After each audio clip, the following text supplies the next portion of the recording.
This is a response to Mott Lives of our Patreon community.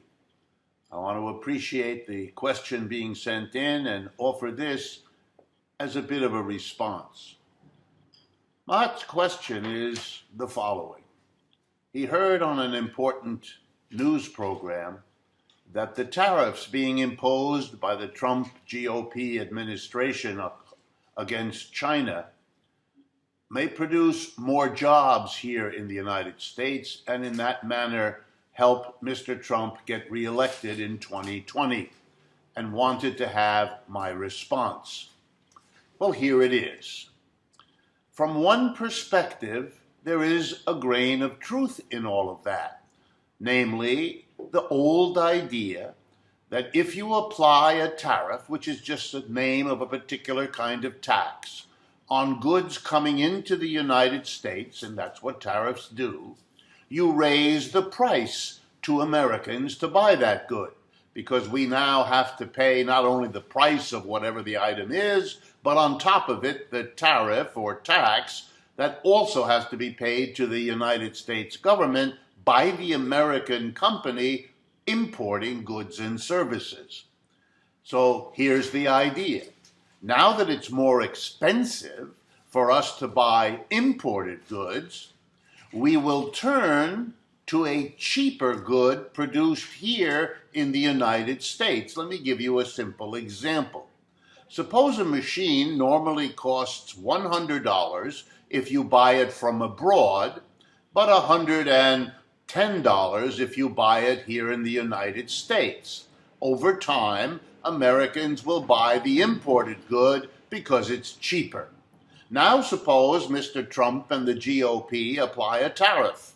Say it's 25%, which is what Mr. Trump has been doing. Well, the imported good now costs $100 for the good plus $25 that the importer has to pay to the United States government. So the importer will likely charge us $125, whereupon we will switch from the imported good to the domestic competing good. In other words, tariffs tilts the playing field between imports and domestic goods in favor of the domestic producer. I might mention that it's kind of remarkable to watch this, since Republicans have made a career for a century saying that the government should not interfere in markets, and here the government is doing precisely that. But put that aside. Will this work? Will, therefore, American companies have more business, therefore hire more workers, and that will improve employment and perhaps Mr. Trump's re-election problems, although he does have many other problems? Well, here's the problem. It may, but it also may not, and let me explain. One of the things that usually happens when one country applies a tariff against another is that that other country retaliates. And the Chinese, for example, have done exactly that, just as the Mexicans and Canadians retaliated with tariffs after Mr. Trump imposed the tariffs on them. And of course, then the game is played in reverse. And Chinese people who might have before purchased American goods will shift to their own country's goods, just like Americans are. And that means whether or not there's a net increase in jobs here will depend on the balance between those two. Then there's another kind of problem. The Chinese might respond to a tariff by lowering the price of their goods, so that the tariff, in a sense, is offset by a reduced price. Then Americans won't have a need to shift, and that will undo any employment effect. I could go on, but I hope you see that to think that there's some automatic way for Mr. Trump to get jobs increased in America by whacking other countries with tariffs is not a real thing. It is a theater. It is a posture. What Mr. Trump is doing is punching China, a trading partner of great importance, right in the nose. And that appeals to certain people and certain parts of his political base because he can posture as Mr. Tough Guy who's doing something. The claim that it will necessarily help the American economy is verbiage. It's lots of words, don't mean anything. It's a game to get reelected. By the time the dust clears and no jobs have appeared, the election will have come and gone. And Mr. Trump knows that, and that's clearly his dominant priority. Thank you, all of you in the Patreon community, and to Ma'at particularly for this question, which I hope you have found an interesting one to think about.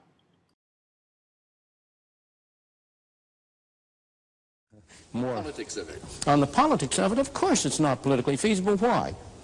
Because it's only in the general interest and in nobody's special interest. Each of us is fundamentally has more concern with our role as a producer of one product than we have as a consumer of 1,001 products. The benefits of a tariff are visible. Mr. Deason can see that his workers are, quote, protected.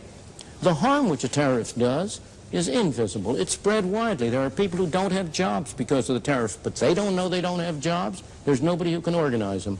Consumers all over are paying a little more for this, that, and the other thing. They don't recognize that the reason they're paying for it is because of the tariff. Helen's comment, the short-term displacement. I have a question for Milton at this point. How long do you put as a timetable on the displacement of these people, of these workers? 5 years, 10 years, a generation? How long will it be before overall society, balances itself out and the individual is no longer hurt? Let me take your last question first and then go to your basic question. I have always been in favor of phasing out tariffs over a 5-year period, a 20% reduction a year for 5 years to give people time to adjust. Now to your fundamental issue.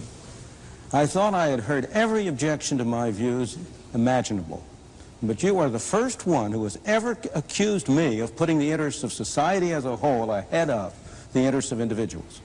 If there's one element in my social philosophy, in my ethical philosophy that's predominant, it is that the ultimate unit is the human being, the individual, and that society is a means whereby we jointly achieve our objectives. I would argue that the social and moral issues are all on the side of free trade, that it is you and people like you who introduce protection, who are the ones who are violating fundamental social and moral issues. Tell me, what trade union represents the workers who are displaced because high tariffs reduce exports from this country?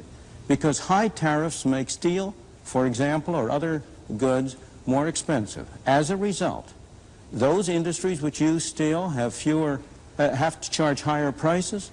They have fewer employees. The export industries that would grow up to balance the imports, tell me, what union represents them? What moral and ethical view do you have about their interests? You still haven't answered my basic question. How long of a time period? How long of a frame? 5 years, 10 years, a generation? I said 5 years. And could we be clear, Milton, on this 5 years. point? You're saying, though, that tariffs should be phased out over 5 years, regardless of the action of other countries. It's not a sort of negotiation. Regardless of the actions of other countries. So far, obviously, I would prefer to have other countries reduce their tariffs. But if they don't move, America should move. Absolutely. In my opinion, the strongest argument for free enterprise is that it prevents anybody from having too much power, whether that person is a government official, a trade union official, or a business executive. It forces them to put up or shut up. They either have to deliver the goods, produce something that people are willing to pay for or willing to buy, or else they have to go into a different business.